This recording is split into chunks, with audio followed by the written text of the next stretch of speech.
There's a silent infrastructure that holds a nation together.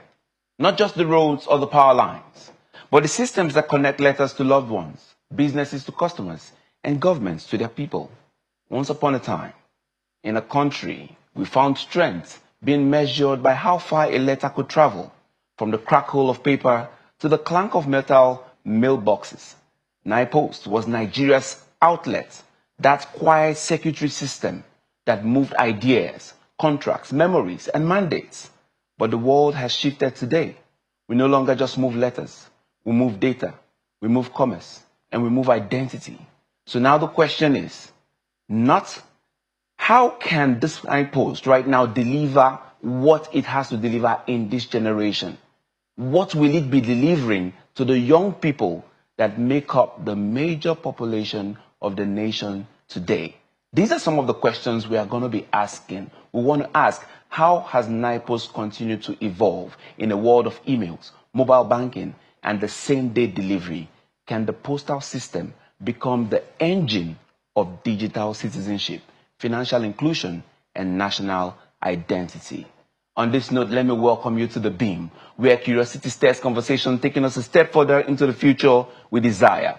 I'm Sunes Nathaniel, and joining me today to bring light and answer most of these questions is none other than the phenomenal lady who is now in charge of NIPOST. She is the Postmaster General and the CEO of NIPOST, Miss Tola Adeyemi. I hope I got that right. Miss Tola Odeyemi. Yes. All right. Miss Tola Odeyemi. She is our guest today. You're welcome to the program. Thank you so much for having me. Yes, it's a very huge task. And that's why this episode is very important. It's a very huge task. How do we change the narrative of what NIPOST is or what people thought NIPOST was? How do we revolutionize it? How do we make it modern? Those are the questions we're asking. So our first question is, what is the task been like since you took over? And, how can this current journey, how do you factor the current journey of transitioning to something phenomenal? Great. Thank you once again for having me here. It's great to be here. So jumping right into your question, how has the journey been? It's been great. It's been phenomenal. Like you mentioned, the Nigerian Postal Service is one of the nation's I call it like a gem of the nation, and sort of unpacking it and redelivering it to Nigerians is the task that I've been doing. And basically the biggest thing is digitization, like everybody asks, is the digitization. And I see it beyond digitization, it's also platformization, right? And I'll discuss what that means. Basically, everybody thinks that NIPOST is this sort of aged behemoth that Nigeria birthed. In fact, the postal service in Nigeria is actually older than Nigeria, right? It's about 150 years old, predating the entity called Nigeria. But what have we been doing? We've been doing digitization and platforming NIPOST as a national logistics platform. And I'll just discuss a few things that we've been doing. The first thing, and I think one of the things I'm most excited about, is our national addressing and digital postcode. Now, the digital postcode, what we're trying to do is transition us from the static postcode that we have now to what you would find in other climes like the UK postcode or the American zip code, which is a dynamic digital postcode, right? We've done the first phase of it in Abuja here, and we're hoping to roll out the full country by the end of the year. The national addressing, which is a project that sits, the Vice President of Nigeria is the chairman of the Council on National Addressing, and my Honorable Minister, Dr. Olatobosun Tijani, is the chairman of the Technical Committee on National Addressing, and that's one of the things we also want to deliver this year. And I hope I'll be able to speak to the national addressing soon. Right away. But I also want to speak. I don't want to miss a few things. So what have we been doing internally? I think about people and processes. So internally, what we're doing, first of all, is we have decades of information that we're digitizing. So we're archiving and sort of uploading the information that we have onto a digital platform with our EDMS. In terms of what we're known for every day, which is mail and logistics, we're doing a lot of things. We have a project that is powered by Paystack, which is probably a pain point for a lot of Nigerians, the ability for Nigerians to pay their customs duties and handling charges for NIPOST. So most people have a contact with NIPOST when they receive a package into the country, right? So we're digitizing that using Paystack. We also have a project that we're doing with Messenger, which is we're doing an aggregated delivery solution through APIs, which allows us to then be able to do things like same-day delivery and expand sort of our market to the whole country and not just keeping to NIPOST assets. Another thing we're doing is rolling out our smart lockers, which is contactless drop-off and pick-up, which are also rolling out across the country. And our e-commerce platform, which is powered by Sendbox, which we're in the last stages of right now. So we're doing a lot of things which we're platforming our services, right? And what we want to do at NIPOST is we want to be sort of like the last mile delivery partner for anybody, not seeing other players. And everybody always talks about, oh, there are these other players, right? Not seeing all these other players as competition, right? They're not, because we have the reach, right? So we see them as partners in this inclusive economic growth that we want NIPOST to be at the very center of. So just those are some of the things that we're digitizing and platforming at NIPOST. It sounds very interesting that we're having those platforms come up right now. Yes. And it's beautiful because the kids today, the younger ones, even the ones who are getting way older, are moving totally to digital, operations. And so the next question, you said something about addressing, and that's where we are going. One of those bold statements that you really made was to call to the Nigerian police and say, hey, adopt the national addressing system to help fight crime. Yeah. Can you just explain, how this would work in practical terms and what it will achieve? So a national addressing system, like I mentioned, there's a council and there's a technical committee working on it. So it's basically, at its very root, it's a platform that ties identity to a location. So identity or an entity, right? So either a person or an entity to a location, right? And it's dynamic, so you can be tied to more than one location. It gives address history and things like that. And in terms of, it's primarily for us, it can help with mail and logistics. So it can help with sort of delivery. It helps with route optimization. But further than that, it also helps with things like urban planning, emergency responses, policing, and security services. Because if we are able to say that this person or this entity is tied to this location, right, then policing is easier, crime prevention is easier, planning is easier. Even things like the national census is easier. You can plan, for states, and this addressing system cuts across both federal, state, and local government. Yeah. Oh, that's cool. So what would you think can really be achieved? I mean, and how soon can we really use that to really combat the crimes? I mean, talking about the police angle of things. In crime, the first thing we have to do is the digital postcode, right? Because an addressing system sits on sort of that digital postcode. And then when that is launched, and I don't see it even, I don't want to tie it to just policing or security. And the one thing I love about the kids of today, Gen Z upwards, is that they're able to take something that you produce. So the addressing system is like a platform, right? Where you tie these entities together. And then anybody can use this information to deploy almost anything. So even think about things like, what's this thing called? Robot delivery, drone delivery, emergency services, policing. So I don't want to, it's not policing. It's not just tied to just security and policing. It's literally anything where you need the location of a person to deliver even government services to them. Yeah. So it fits right into the digital economy we're trying to build then. Yes. That's beautiful. Yeah. All right, let's get to the next question, because there's so much to ask, because there are so many people who never knew much about NIPOST, and so they are longing to say, hey, what's happening? Let's know. E-commerce space, you talked about that collaboration. Yes. You want to build on that, the digital services and those collaborations that you guys have been working with. I mean, so I will point out our partnership with Sendbox, which is a foremost leader in e-commerce logistics. E-commerce, Sendbox, and Smart Locker. So what we're doing is using, with Smart Locker, for example, using that service to say that, so for example, what the Smart Locker does is contactless, right? So you have a Smart Locker somewhere, you're here, right, and you need something delivered to you, but you don't want them to deliver it to here, maybe because at the estate there's a gate. So it can be delivered to your Smart Locker. Your Smart Locker sends you a QR code or something, and then you go to that location, just press in your code or your QR code, and it gives it to you. So that way you can do both contactless delivery and pickup. And how is it delivered? So even through our NIPOST messenger aggregated services, you can, somebody can drop it off, or if you have something to give to someone or you want it dispatched, you can drop it off there. NIPOST picks it up from there and dispatches it to you last mile. And in terms of e-commerce, one of the things that we really want to do is facilitate that movement and warehousing. So warehousing is something, I mean, everybody talks about NIPOST location, and everybody talks about turning NIPOST location to estates or whatever. But one thing that Nigeria needs, and Nigeria needs in very badly for different commodities, is warehousing. And that's one of the key areas that we want to play into. So both warehousing, backward logistics as well. We're currently doing a project with the Universal Postal Union where we're able to do backward logistics. That's, you deliver something and need to return it. Particularly now where everybody's ordering from different global e-commerce websites, so you're not satisfied with it. The biggest problem in Nigeria is how do you get it back? Get it back. Really and it's a huge thing. Right now we're working with the Universal Postal Union so that we are able to do that. Also, even in the incoming goods e-commerce from global e-commerce companies, that forward part.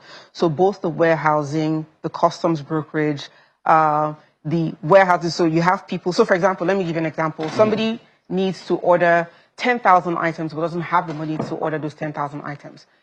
We can, when we're done with the project, and this is in collaboration with the Universal Postal Union, which is our own United Nations for all postal services globally, right? So with our project, you're able to ship it to Nigeria, but it's held in warehousing, and as people order, it is delivered on their behalf.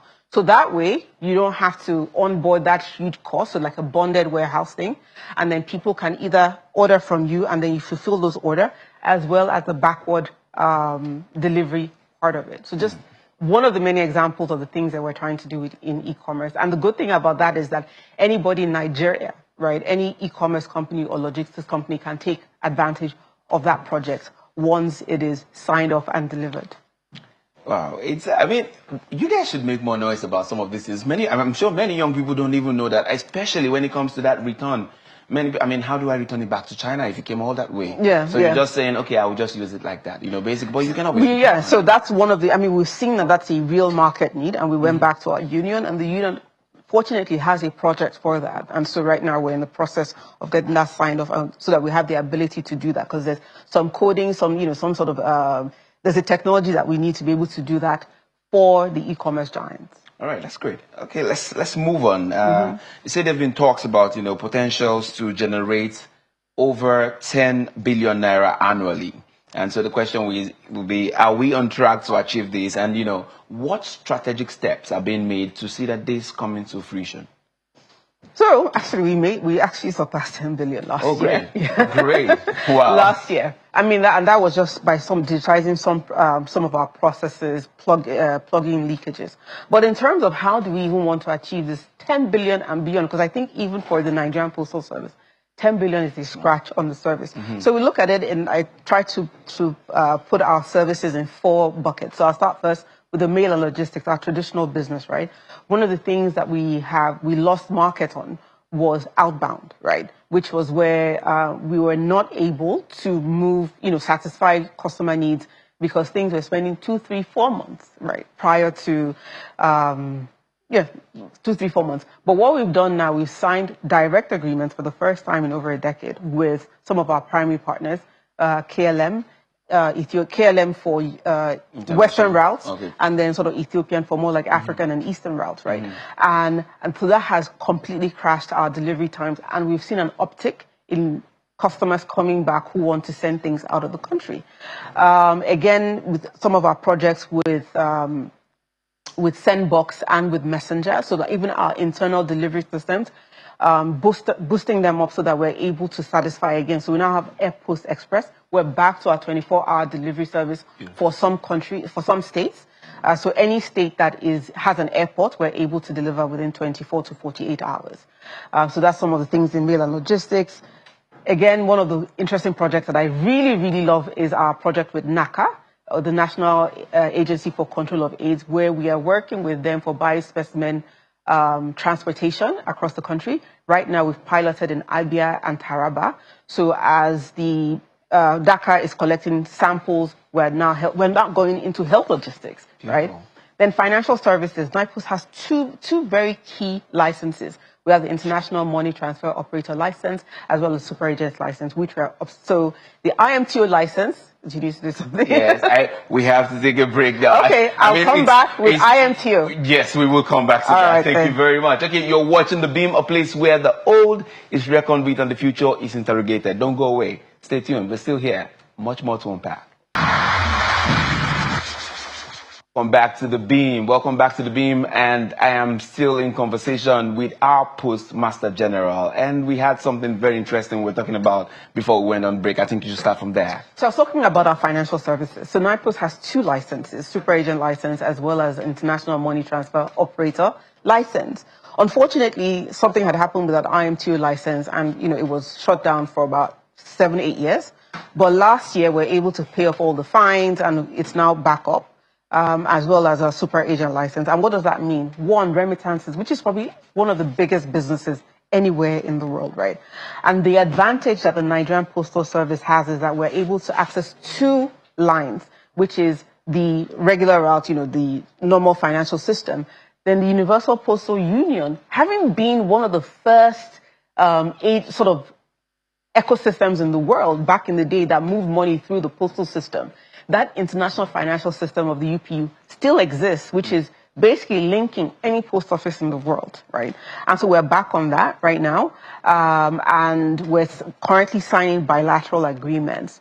And one of the markets that we saw that is very needed for Nigeria is sort of like the local market. When I say local market, the regional market. So sending money from Cameroon to Nigeria is harder than sending money from the US to Nigeria, right? So some of those markets, so right now we've signed bilaterals with Togo, Benin, I think a couple of other countries.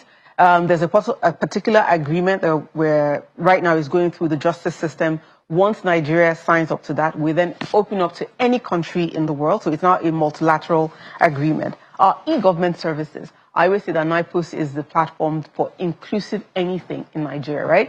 And so what we want to turn NIPOST into is that because we're literally every single local government, where people can have access to government services in their local government. So right now, we've signed up with a couple of agencies. We're working with Sweden. We're working with Sweden. We're working with NIMSI, my sister, engineer Coca, right? Where we are now a front-end partner where people can do NIN registration at their local post office.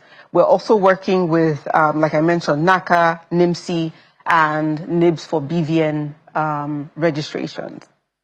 Then finally, our sort of, I call it our sort of random services, our value-added services, which is things like the warehousing, things like our addressing system, the postcode, and things that sort of are platforms for anybody to build on. Right. And so these are the 4 pillars that as we check them off and we're more efficient and we deliver on these things, 10 billion would be a scratch for the Nigerian Postal Service. All right. So resources will come in. Yes. Okay, that's great. It's really heartwarming to have this conversation because I'm one who likes to investigate these things and say, okay, NITEL is gone. Are we also going to have that kind of issues? But we realize that NIPOST is here to stay and even going straight into the future. So that's really encouraging. And so the next question I have for you is basically with the infrastructure.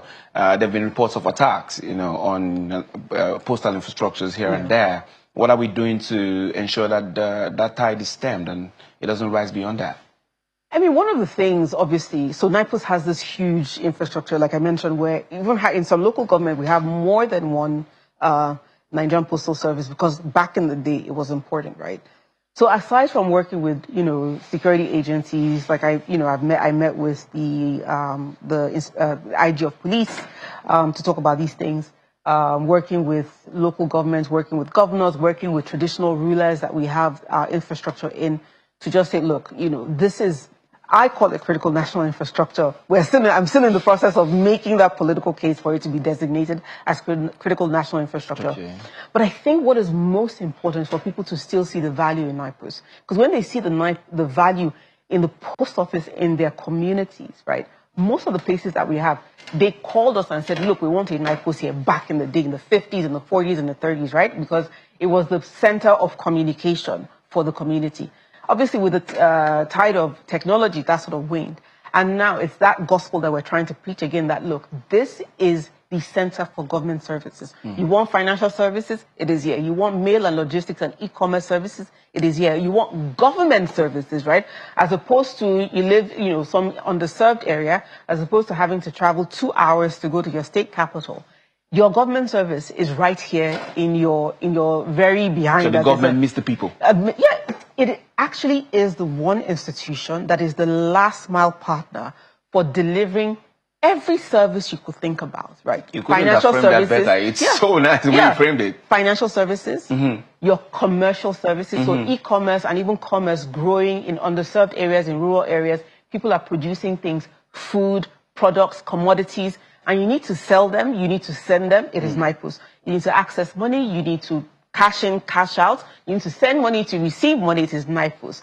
You need to register for, as we move on, birth certificate, NIN, BVN. There's this government intervention that wants to be paid out. My mission in life is to onboard every government service, every government intervention in and domesticate it in the post office. So you need anything, literally your one stop to anything that you need is in your post. So that with that gospel, people again begin to see that, okay, so the NIPOST here is not just a location, it is actually the lifeline to my community. That is the gospel that I am preaching. That's a good way to go about it.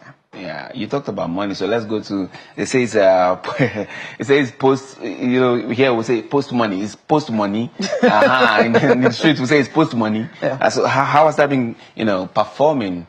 Yeah, so with the post money, I mean, when I spoke about the super agent license and the IMTU license.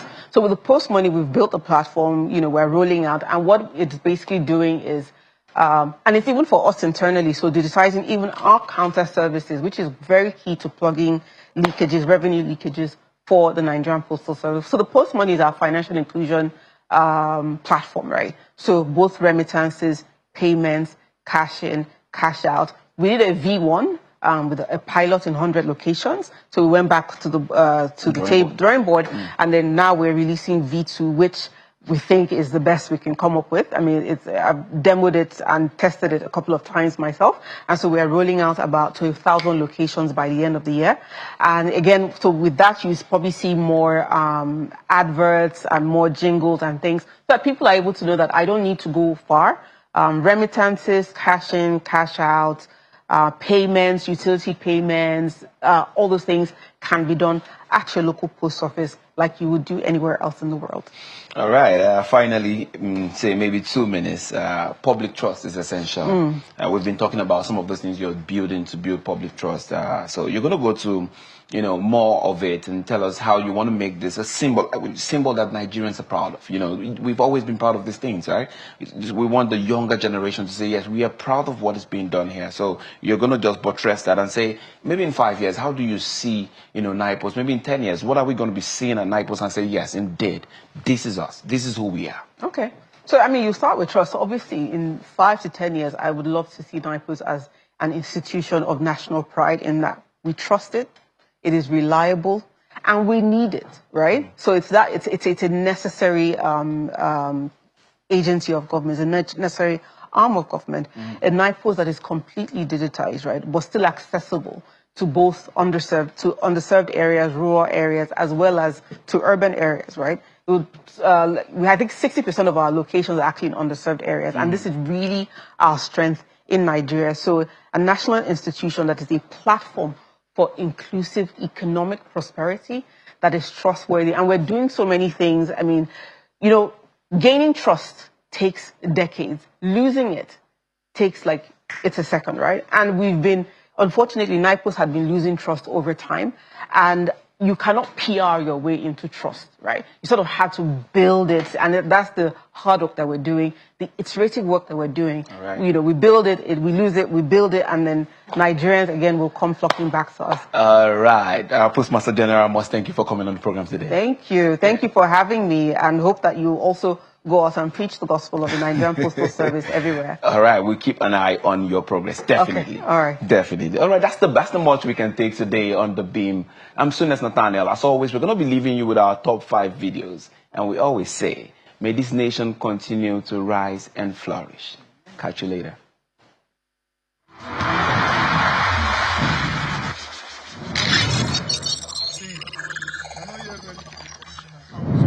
Fifth on our list this week is a clip in which Governor Umar Eno of Akwa Ibom State warns that he'll sack commissioners if they abandon him at events again. Anytime I leave an event, I stop by anywhere, let the commissioner pray that I don't look for that commissioner.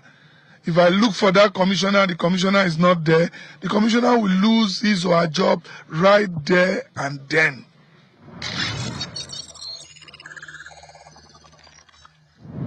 In fourth place, the chairman of Boa Group, Abdulsamad Rabiu, warns hoarders that his company will continue to crash the price of rice. The price of rice, going forward is not going to go any higher than what it is today. And I'm sure as soon as the season starts, the farmer will get the price they've always gotten. And the price of rice is going to stay the same because people will be wary of hoarding.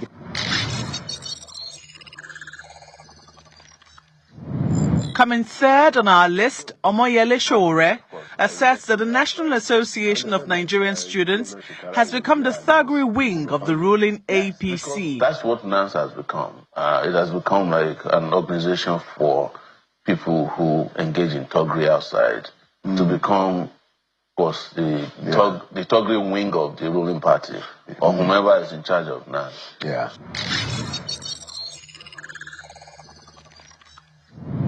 In second place, JAMB Registrar Professor Ishaq Oloyede fights tears and apologizes for errors in the 2025 UTME.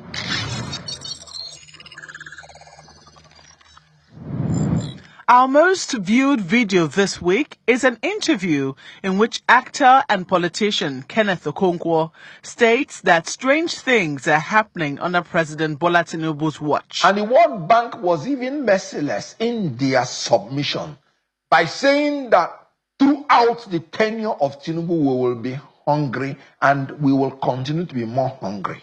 They say 3.6% of the people will continue to enter into deeper poverty.